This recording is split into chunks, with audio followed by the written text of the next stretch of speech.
Hey there, welcome to Journeys of Empowerment, the podcast that's on a mission to spark agency in each and every one of us. I'm your host, Michiel Soetjiet-Rijt, and in this show, we'll be diving into real-life stories, personal challenges, and incredible transformations with inspiring role models for social impact. Whether you're navigating on your own journey or helping others on theirs, this space is for you.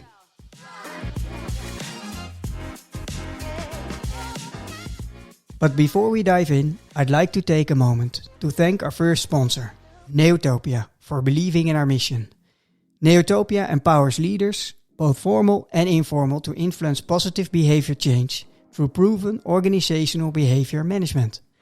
Their training and coaching help teams create lasting culture shifts and drive performance with positive reinforcement.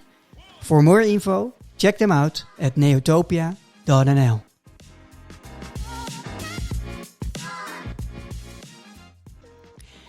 Today we're joined by an exceptional guest, Yasmina Khababi. Yasmina is the founder of Freshtable, a social impact catering company that is redefining both sustainability and inclusion. Through Freshtable, Yasmina is creating life-changing opportunities for highly skilled former refugees while promoting sustainable practices with every meal. Her mission is to change the world meal by meal, proving that we all can do good while enjoying delicious fresh food. We'll dive deep into her inspiring journey, how she's not only championing social inclusion, but also leading a zero-waste, innovative food movement that is impacting organizations and communities alike. Yasmina's story is a powerful testament to the impact of empowering others. Let's explore the lessons she's learned and how her work is sparking real change for a more inclusive and sustainable future.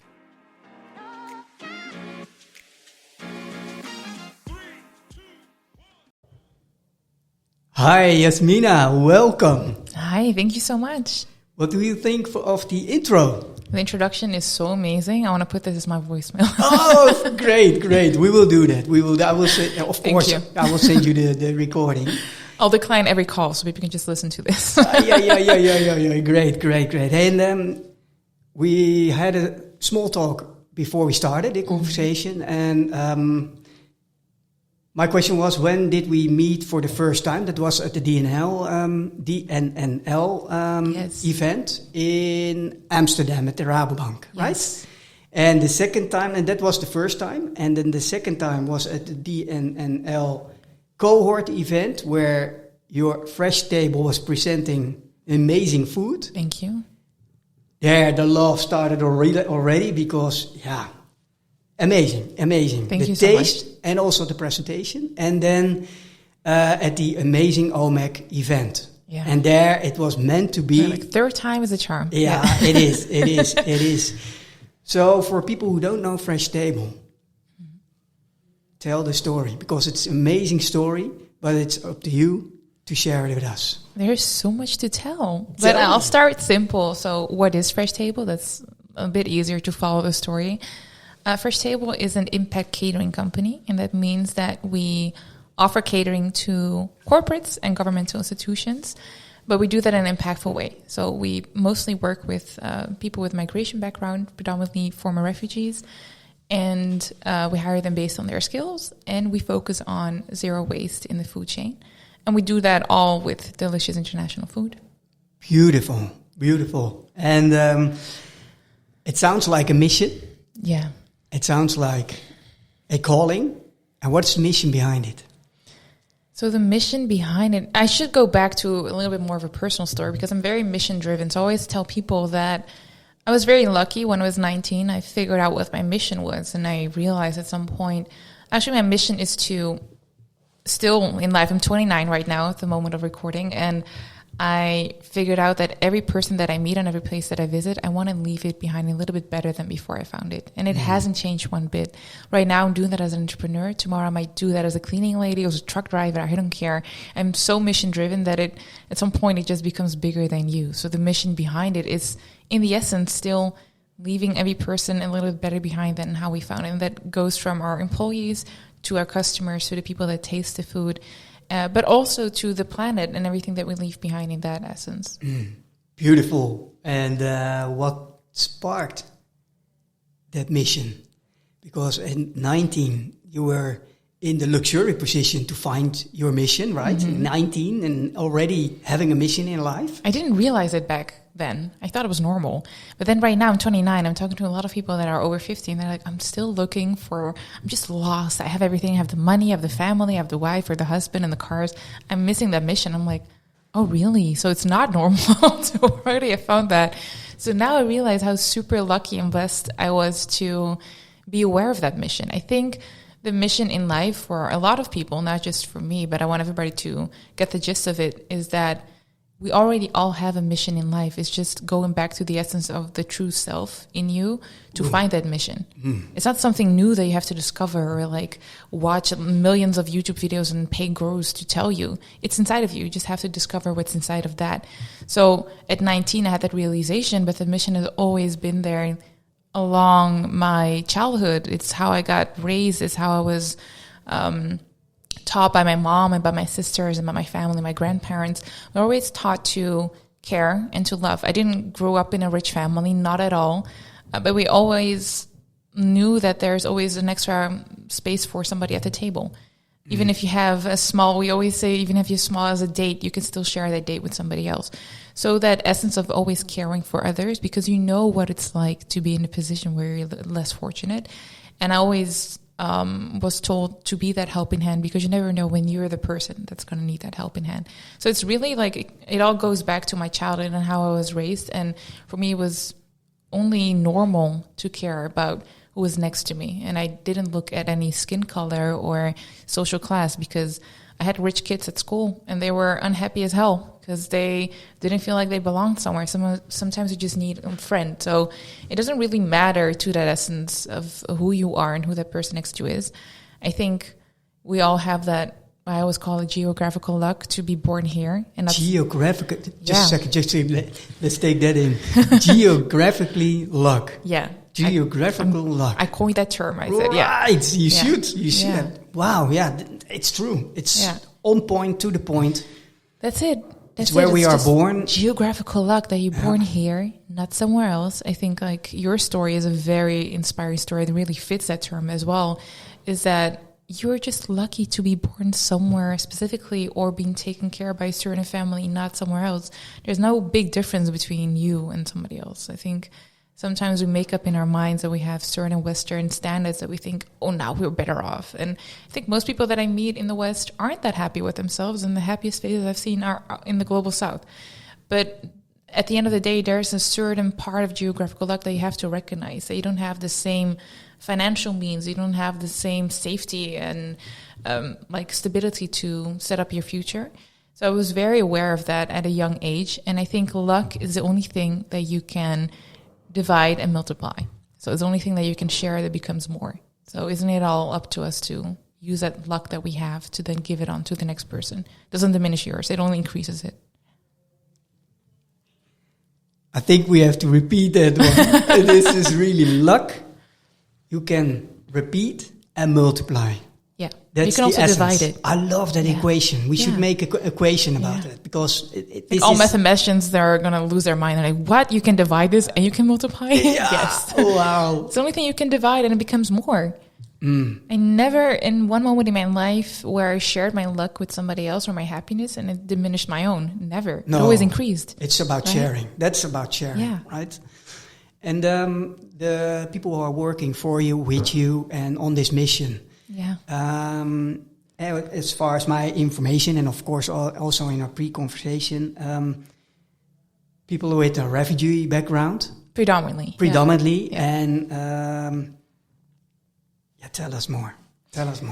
So the funny story is that I did a lot of volunteer work as a kid, also as a teenager and growing up. And but while I was studying, I was doing a lot of volunteer work with Amnesty International, a lot of local organizations that did a lot of things for former refugees and current refugees. And it was always centered around food. So we're always cooking.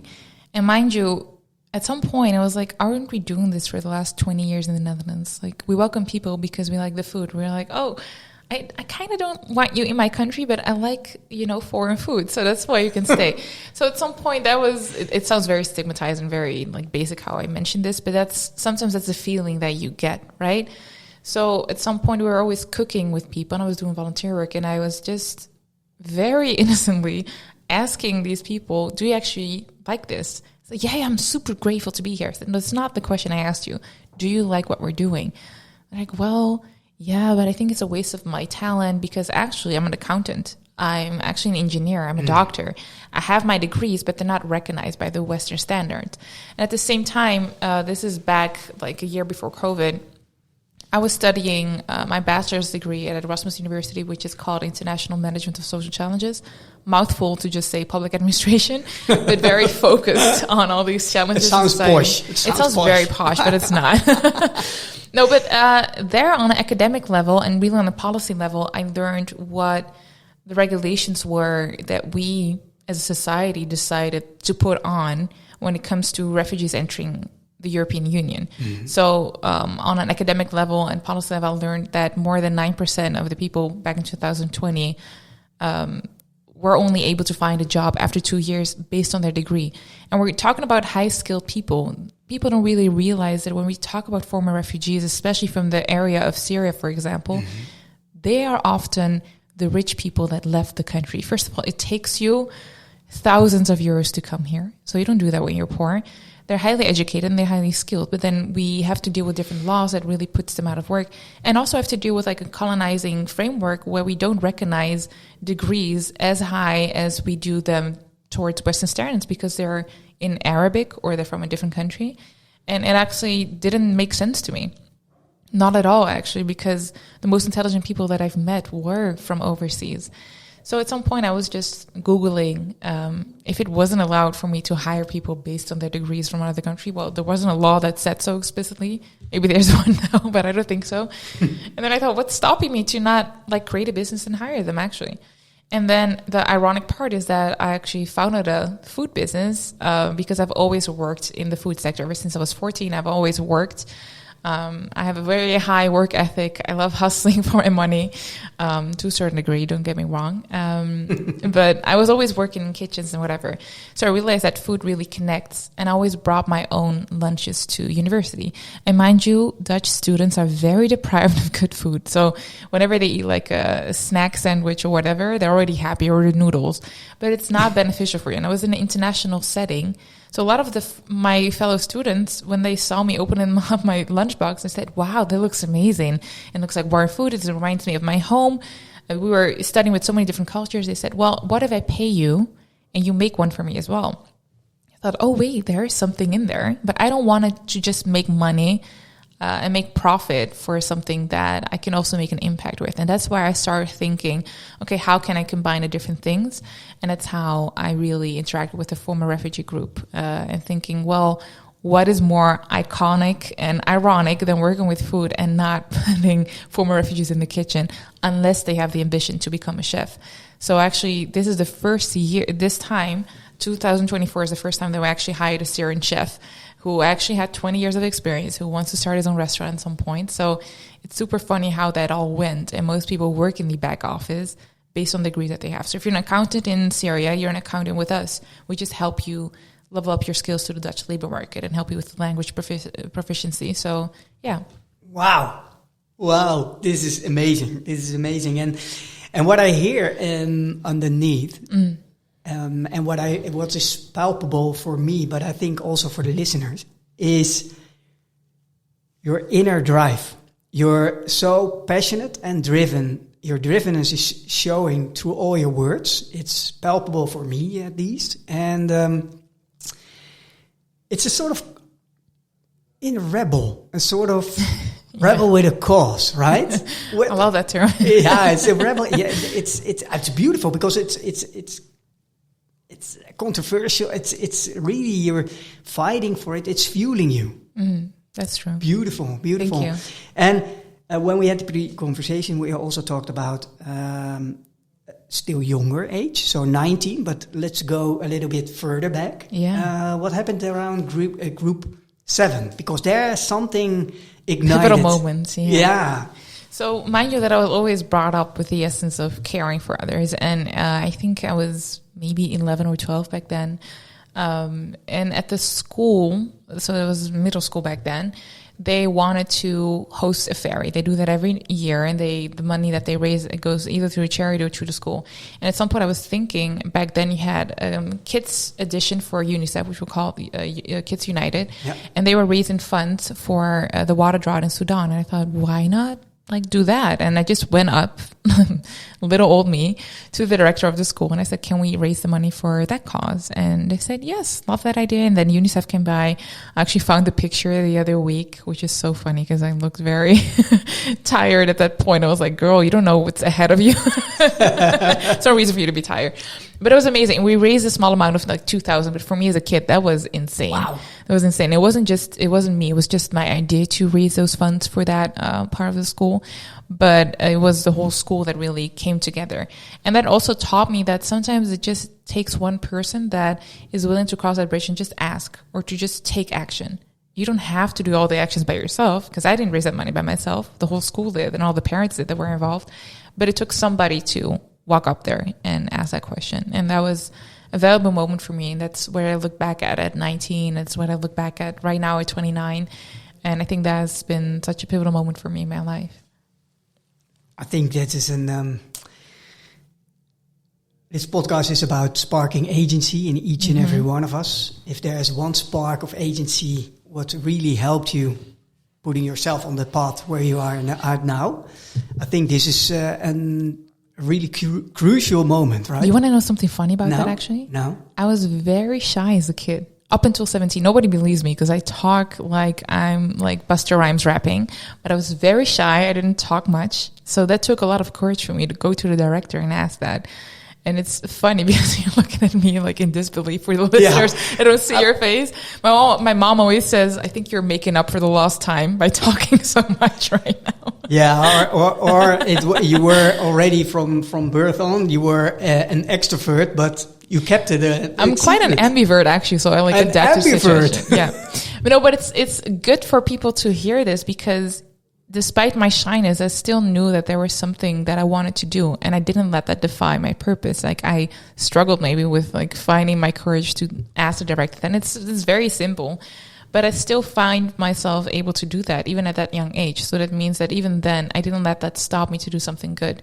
So we have these different doubts, and I think as a kid, we are very carefree. We want to do things, and then as we grow up, we become more fearful of life, and we have things that hold us back, mostly our own thoughts, mostly the judgment that we think that we receive of society.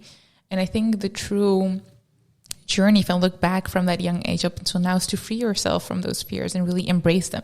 There's nothing wrong with fears, but you should recognize them and embrace them and actually think, okay, this is where I'm fearful for. Why is that? Where is that stemming from? Is it something from my inner child? Is it something that society taught me to be scared of? And then actually just basically say, F it, and still go for it. And I think that's the most powerful thing, to look fear in the eyes, whether you're that 11-year-old kid or right now a 30 or 40-year-old person.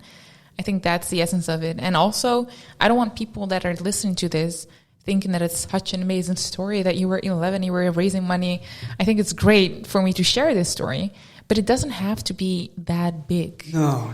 I think we all have something. When you go back to your childhood, something that your inner child was either passionate for. And I feel like I always tell people, if you can't find something that you're passionate for when you're looking for your mission, what frustrates you? What makes you angry? Because then the opposite of that is what your passion is. So for me, injustice really frustrates me. I see. It's a pity that we can't show your face right now, because it's amazing how fast the way you look to me changed in a split second when we're talking about injustice. I think we're on something here. Yeah, that definitely. We can little bit deep dive into it, because there is something happening with you, and I really would love to share that with the audience. Injustice, what does it do with you? I think injustice to me is the only also thing. And maybe also what you mean about injustice for you. So injustice is just the unfair treatment of people in general sense, and of animals and the well-being of the planet. And what it does to me is, I never want to be in a situation where I feel helpless. I don't want to feel helpless and being unable to help myself or another person. And I think in life, there's this author, his name is Donald Miller. He has a great podcast as well. And he wrote a book called Hero on a Mission. And he made a great distinction. Sometimes bad things in life happen to you. But if you look at the film script, you have two characters, right? To both characters, bad things happen. We think of Lion King, for example. But here's a defining thing. Bad things happen to us in life. But it's up to you to make that decision, because the hero decides and says, well, this has happened to me, so now I'm going to fight my way for it not to happen to anybody else again. And then the villain says, it has happened to me, so I'm going to take revenge on the whole world because it happened to me. And if we look at the current state of the world, we see a lot of these heroes and villains. But it's all up to you to look inwards and see, okay, what can I do to that? And that's what injustice means to me, is to constantly take that decision every day. Am I deciding to be a hero or a villain? Wow. Yeah. And I don't believe in a victim mindset. Sometimes things happen to you. Yeah. And the situation that you're in at that moment is not your fault. If somebody wrongs you, that's not your fault. But what you do with the situation afterwards, that's always what my mom taught me.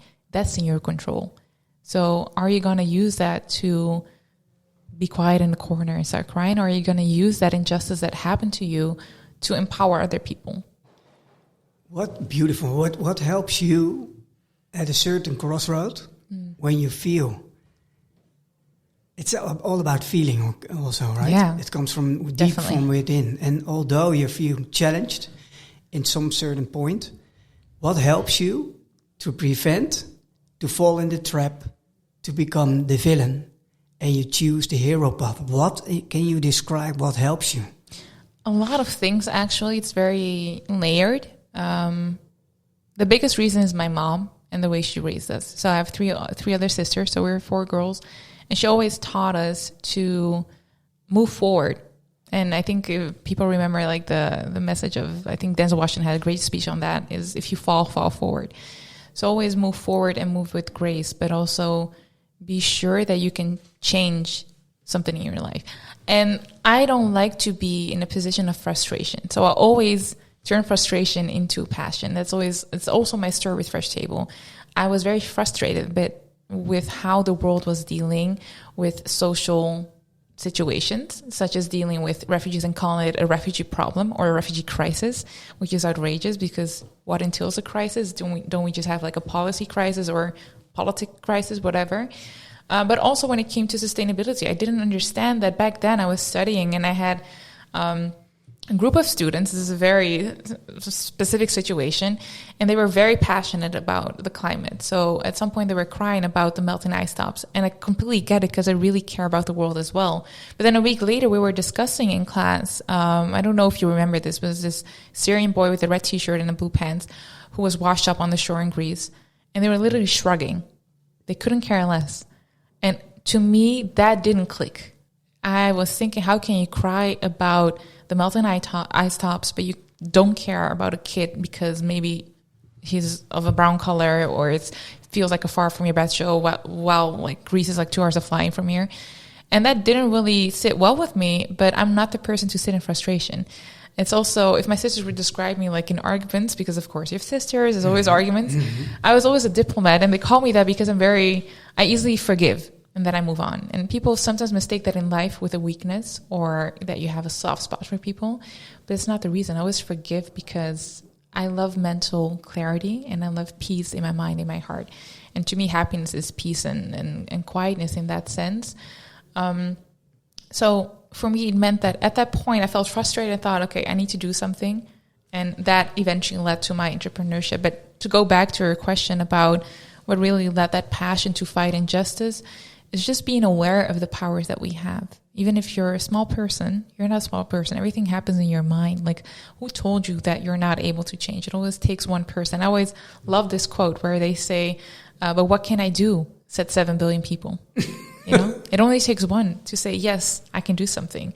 And then at some point you start this movement and this change. And what I realized at some point is that I didn't have to have any kind of superpower. I think I realized that my simple ability to just do things, Like for me, it never occurred to me that I wasn't able to do things. I think my mom really spoke life into us as kids and really always encouraged us that you're able to do anything. You're here in the Netherlands. You have the geographical luck. Do something with it. So I went on. I did my education. I worked really hard next to my studies. So I founded my business in my second year of my bachelor's while doing my university studies full time, while doing my master's afterwards full time as well, working part time next to it, having 2 jobs, starting the business, still doing a lot of volunteer work and traveling. And it was all possible because in my mind, there was nothing that I couldn't do. And at some point, that mission became so much bigger than I am.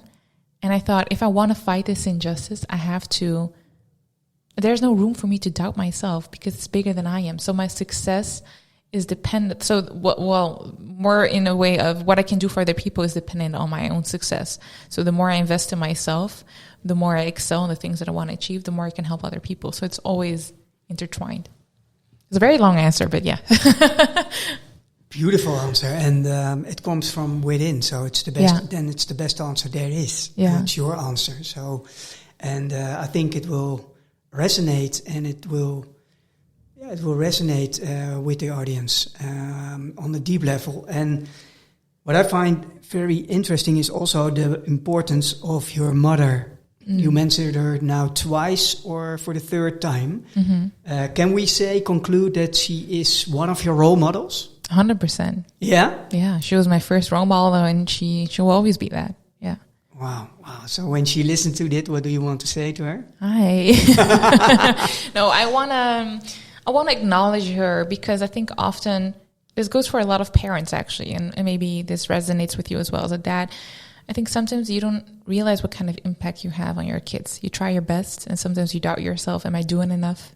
Am I not working too hard because I want to work hard and give them the best life, but at the same time I want to be a present parent?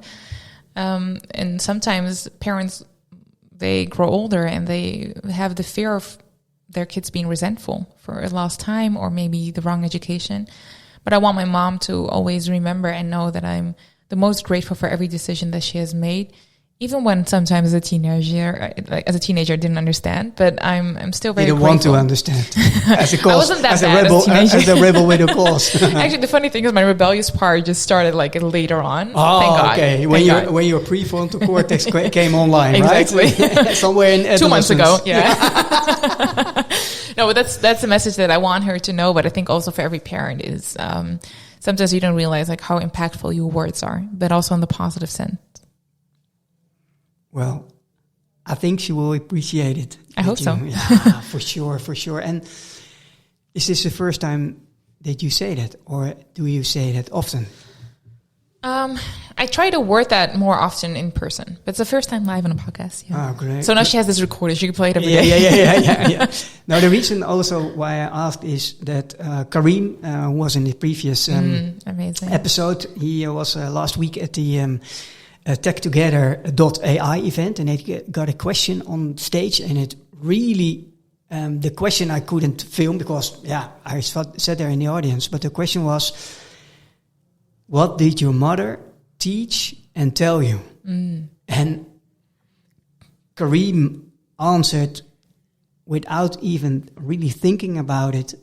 She taught me I can be whoever I want to be. Yeah. And then a very beautiful answer to back that short answer up. But it was really beautiful. And I hear that in the same kind of different words, I hear the same kind of message. Definitely. Beautiful. Yeah. Beautiful. Yeah. And also mental clarity.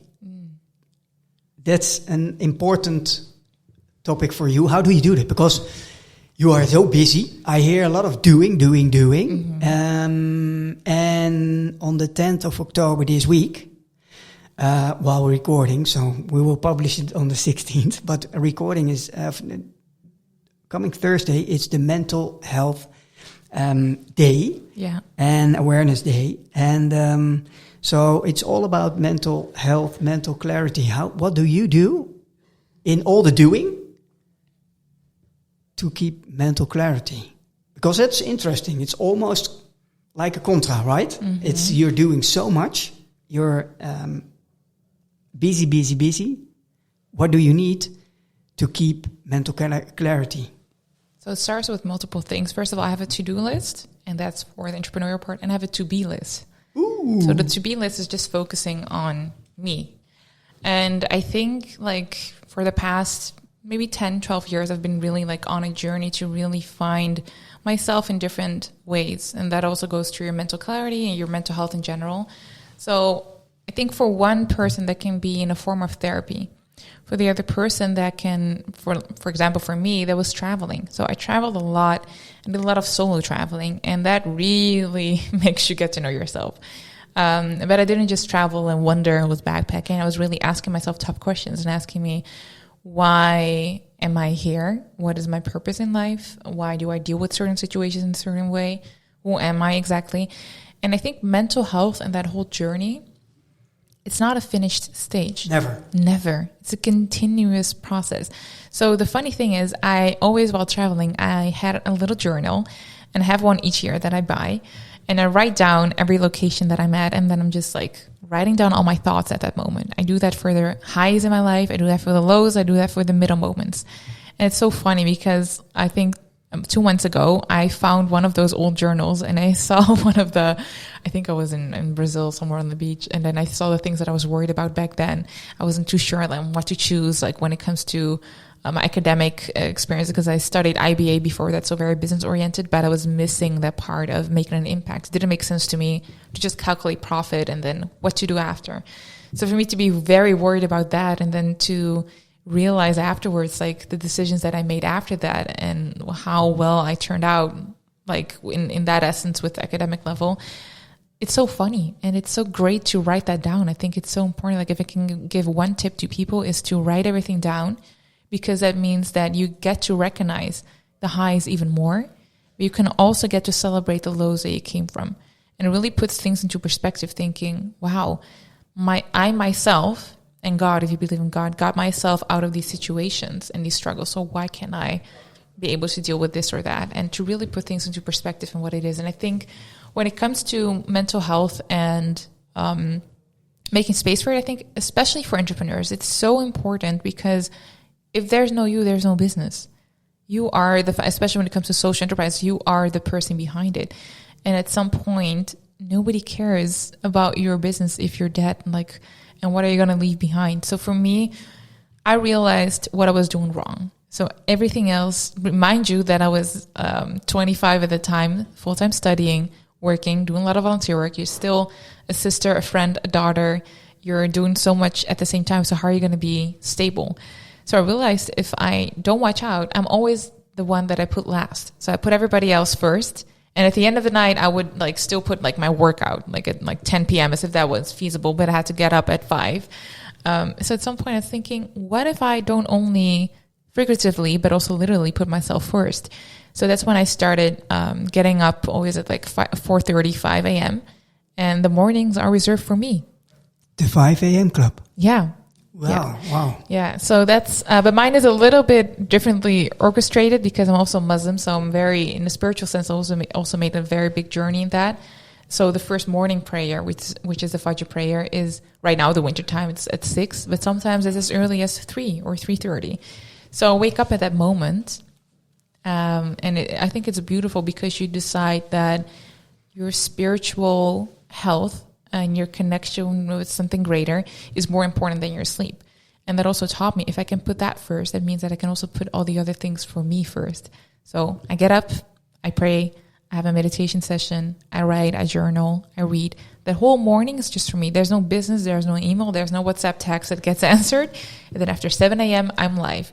But those first hours only reserved for me. And that seems like a very simple thing to do, but it really changed my mindset as well, of how sometimes you have to put yourself first in order to deal with the rest of your business. So, and this is structural. You're doing this gradually, structural, each day, every day. Yeah.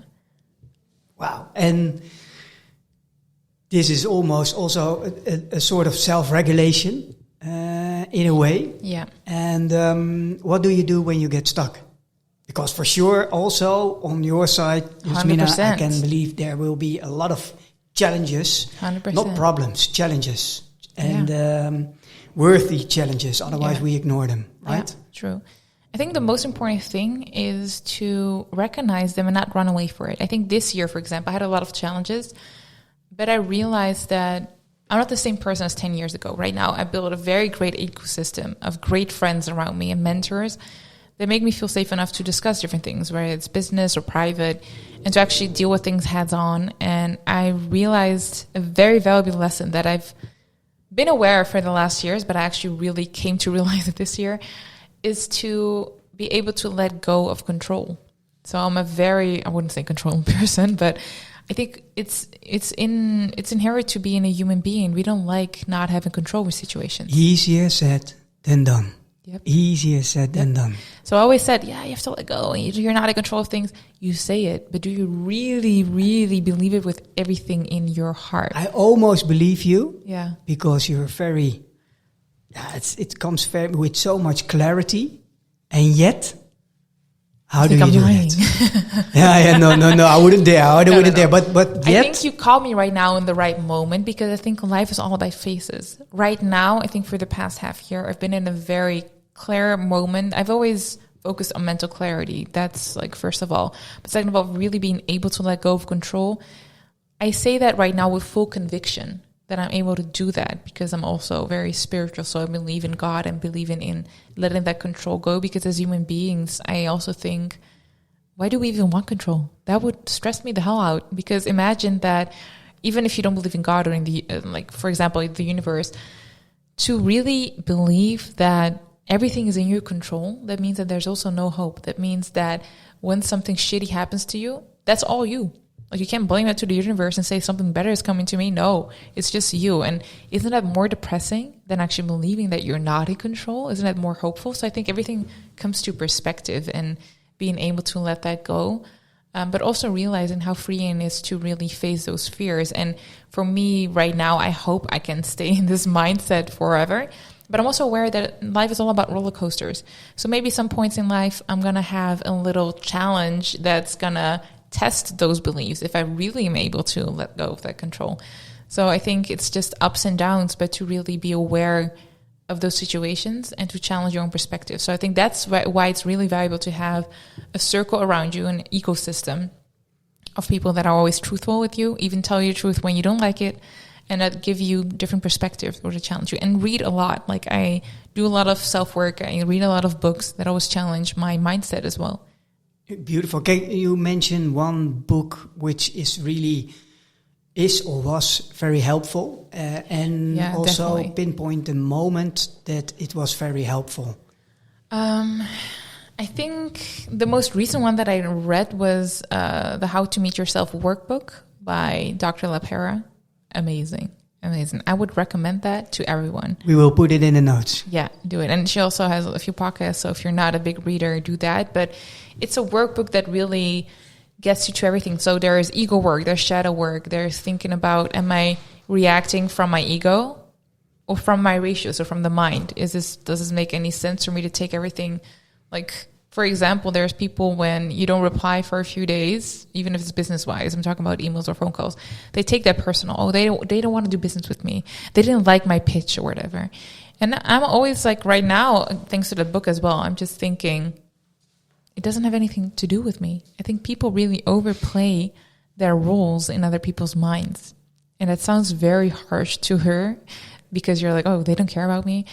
It's not that people don't care about you, but people most of the time, the ego is not a negative thing, but the ego consumes us. So 99% of the time, we're very busy with ourselves. And even when we're thinking about other people, we think of how they perceive us, But at some point, you have to realize they might not be thinking about us at all. And that also puts actions into perspective when people take certain decisions. And I think this is really valuable lesson when it comes to doing business. You cannot take everything personal. Yep. Agree. Yeah. Agree. I'm going to end it with that. Yeah, I agree. One thing about control, just a step back. One thing about control. What I am starting to believe and also starting to embrace and accept, well, acceptance is maybe next stage in my process, is when it comes to control, the only thing we have in control is accepting that we're not in control at all. That's true. I really believe that. Yeah. I really believe that. I really start believing it and also embracing it, because we tend to control everything what's outside of our control, and we lose control on the one thing we can control or start focusing on is the self. Yeah. We as a person. Where am I standing? What's my opinion? 100%. Instead of being worried when it comes to Jay Shetty. Jay Shetty, a well-known podcaster, and I love this one, OEO, obligations, expectations, and opinions. Yeah. And we care so much about all those outside of us. But what do we think? Yeah. What do we want? I think in Arabic they have a very beautiful saying which says, tie your camel and then leave it to God, which means you do the work in life. So, for example, you want a job real bad, so you work real hard to get it. At some point, you have your job application process, you have the interview, then it's out of your hands. There's no need for you to stalk the people on LinkedIn or like go drive by their houses. It's out of your control. So I think out of your control needs a little terms and conditions, because you have to do the work, and then you have to believe that you did the work, and all the rest is not in your control. So I think that's the most important thing. I think what you mentioned is also important about outside influences. There's one thing that you can't control, and especially I always give this advice to friends when they're talking about discussions that they have with their loved ones or their partners, and say you can't control somebody else's reaction, but you can control your reaction to their reaction. Yes. And that's the most powerful thing that you can do. True. Amen. Yeah. Yeah. Preach to the church. Yeah. Hey, and mission-driven. And also there are 3 values which are most important for you when driving your company or maybe even in life. Yeah. What are those 3 values? So within Freshtable, we have 3 core values. Yes. Which is social inclusivity, the part with the former refugees, but also a bit broader than that, food accessibility, and sustainability. And I put them as core values on purpose, because we see so many corporates that after 80 or 90 years existence, they decide they need a little diversity and inclusion department and try to change a whole culture that's been around in the company for 90 years by implementing a little department that you give little to no authority to actually implement things. And people, when it comes to, I also did my master's in change management, when it comes to people being willing to change, and then also on this topic, it's going to take you a long time. So I thought, as all startups, and I think also for listeners that maybe want to start their business or are in that phase of even a skill up, you have the power to make sure that these themes are not options anymore, but they're core values. I put them as core values on purpose because they're also centered around in my life, but it also makes it mandatory for me that every decision that we take has to pass through those 3 core values. If it doesn't align with one of them, it's out. And I also did that as a sense of protecting myself, because I'm so interested in multiple things. Like I can talk about science one day, and then we're talking about like fashion and farming the other day. So I really put them in there as well to really make sure that we capture the essence of it and don't like go out of the box too much.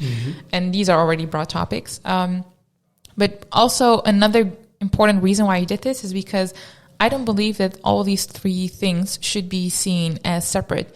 And the major 2 of those are social inclusivity and sustainability. And I hate how we as a society made those 2 things very distinct from each other. While to me, there's no sustainability without social justice. And there's no social justice without sustainability. They all go hand in hand. And we should actually call it more eco-justice than just sustainability. But when we think about refugees coming here, a lot of the time, it's also people that are climate refugees, because we are making expansive use of their resources when it comes to oil, and that also leads to wars, and then people have to flee their homes. And I think that has so much to do with each other that we really got distracted by the Western and predominantly like male and white experts that we always see talking about sustainability, that we became so distant from what it is in essence. And I'm super blessed with the people that I've met within the company, within Freshtable, and the people that I've had from the start, is that we had so many different interesting conversations about how do we define these terms, each and one of us, because we're all coming from different backgrounds and cultures. So we have a conversation with somebody from Ghana or somebody from Poland and Syria. And when you mention sustainability, they all look at you like, say what? What is that? Like, who cares about that? But when I give like examples and we talk about the essence of what sustainability means, they're like, oh, we've been doing that for years, you know? It's more than normal. And I think this is a very important point that I want to make, is that the narrative of who we call experts has been so controlled because people sometimes, I want to be very respectful by saying this, but sometimes they have too much time in their hands to be discussing things instead of doing things. And I think, especially here in the West, and I can say that because I'm very grateful for the amount of awards that we've gotten and the recognition. But sometimes I think there's too much focus. Like, isn't it weird? It's something I started realizing, isn't it weird that we have to celebrate somebody being very sustainable or being very impactful and caring about other people? Because when you look at the Global South, it's more than normal to do that. So at some point I was at an event and I got the question from somebody in the audience who said, well, isn't it like we try to reach like more people of color and migrant people that have a business here in the Netherlands, and we want them to make more impact because we don't see it? I said, well, if you don't see something, doesn't it mean that something's wrong with your vision, right? Doesn't mean that something's not there. It means that you need glasses because it's actually there. But it's because, right? Yeah, I'm very like direct. This is like the that. rebel. This is the rebel. It was an important message because what is impact? What is sustainability? And this goes to terms even further than that, because when we think of the South African term of Ubuntu, it means like to care like for another, right? And it's very community driven. It's more than normal to take care of your people. When we think of, we put labels of vegan cuisine here on everything left and right. Even on water, you would see like labels of vegan. But if we look at the Indian cuisine or Ghanaian, there's so many dishes. Even when I talk to my mom and she would make something, I would say, oh, that's vegan. She'd look at me like crazy. What are you talking about? But in the essence, that's vegan. But we coined that term and we made it so westernized that we actually alienated the people who were the founding fathers and mothers of what veganism, sustainability means and justice means around the world. But because we made ourselves such experts in the West, we actually excluded them from the discussion. But they were the founding fathers of everything that we have. It's the same thing when it comes to spices, right? I think a lot of Western countries colonized the whole world in search of spices and they end up not using it.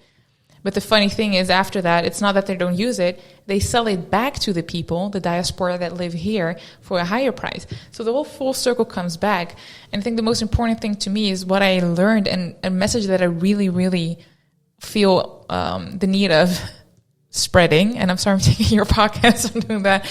But I think it's a little bit more broader than that, is that at some point I realized we're getting awarded for certain things that...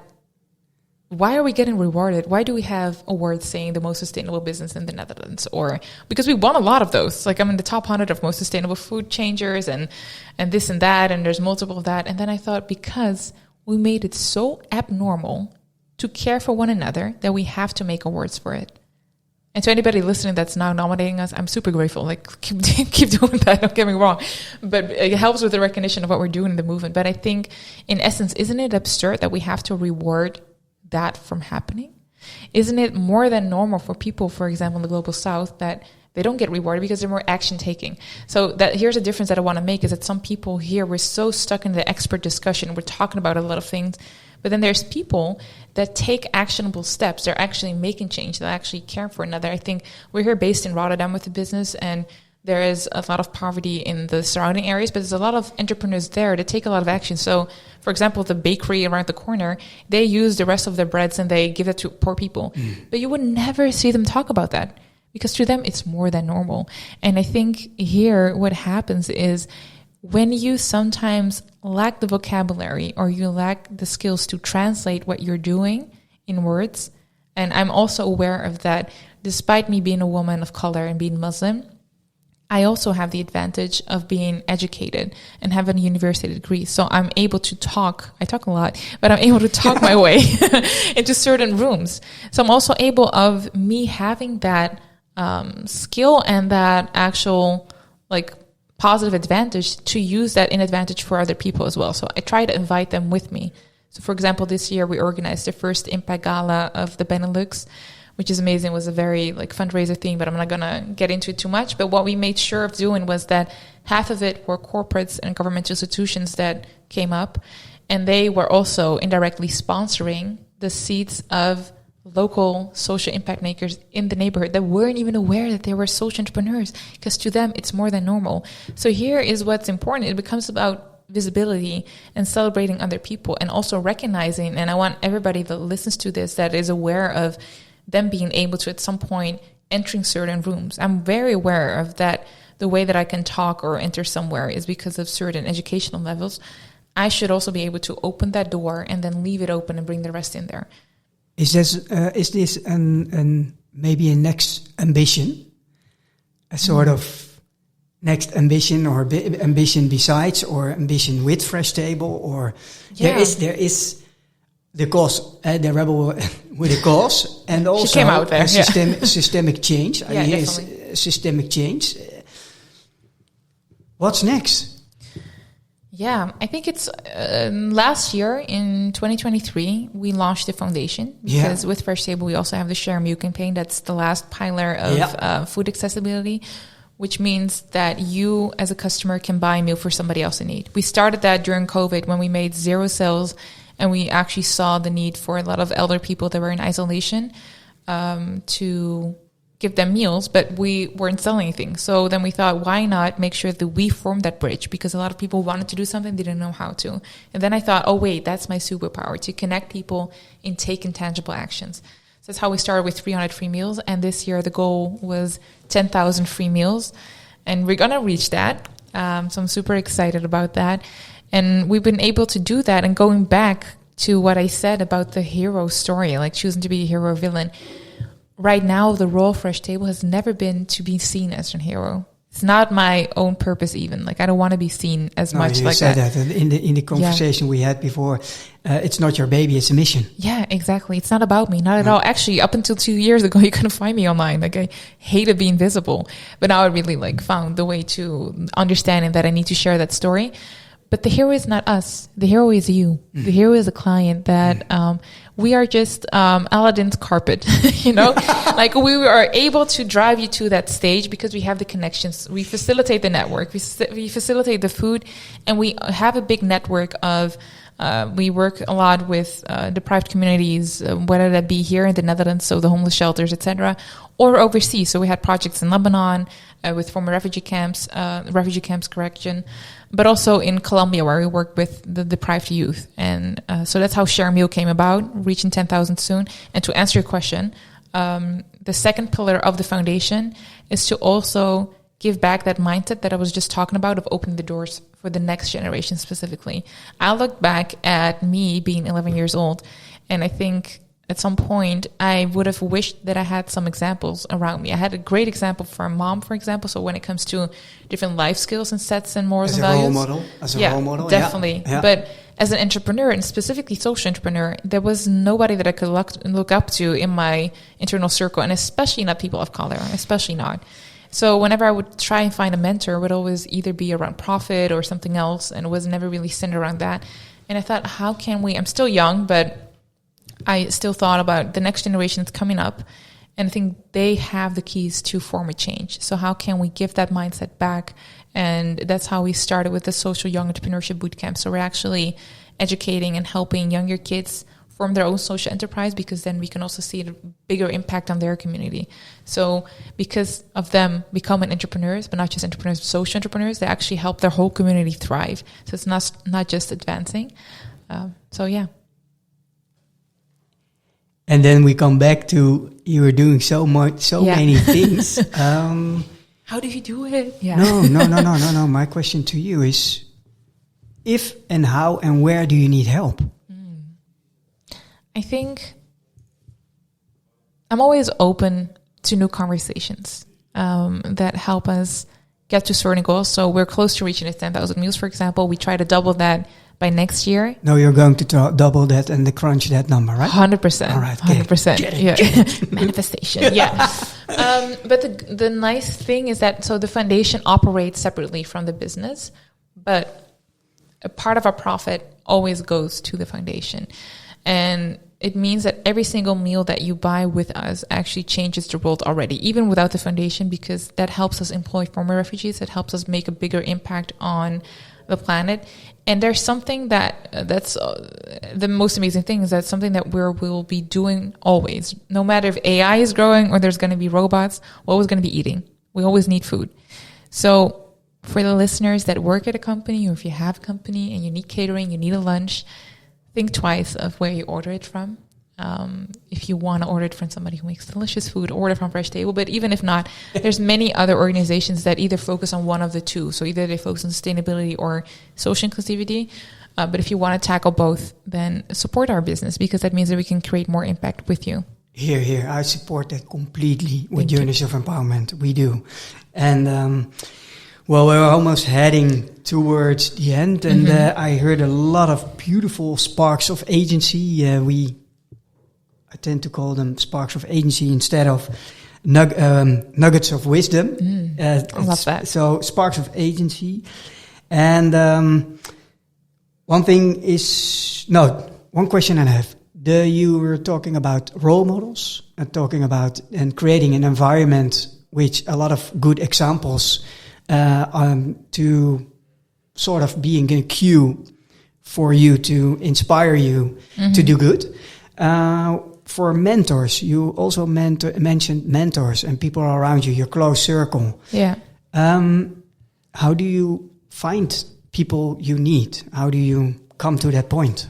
How does that work? I'm going to be honest, it was quite hard to find people, actually, because I'm very, of course, mission-driven, but also very value-based, and I look at morals of people. So just another mentor that would focus on business wasn't cutting it for me. So at this point, I have a mentor who's actually based in Chicago, and he's a social entrepreneur, and he's been in business for the last 40 years and so much experience. And it was just a Google search. I just kept searching. That's how I found it.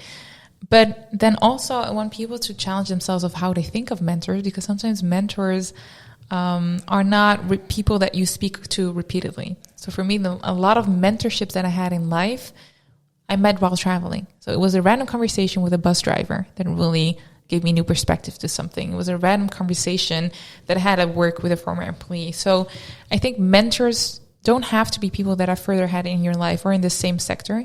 It needs to be people that can teach you tangible things. But in order for you to receive that, you need to be ready. You need to be open. You need to be open to have conversations with different people, and be willing to express that even when they're new to you. I think there's so much power in being vulnerable and being open about what you're dealing with instead of trying to deal with everything by yourself. And I think we go back to the mental health part is really, I think there is such a profound power and strength in people that are willing to be vulnerable and open and share their story, that it really, you probably know that, when you share your story, you get so many reactions of people being like, oh, actually, you might not know this, but I also dealt with the same thing.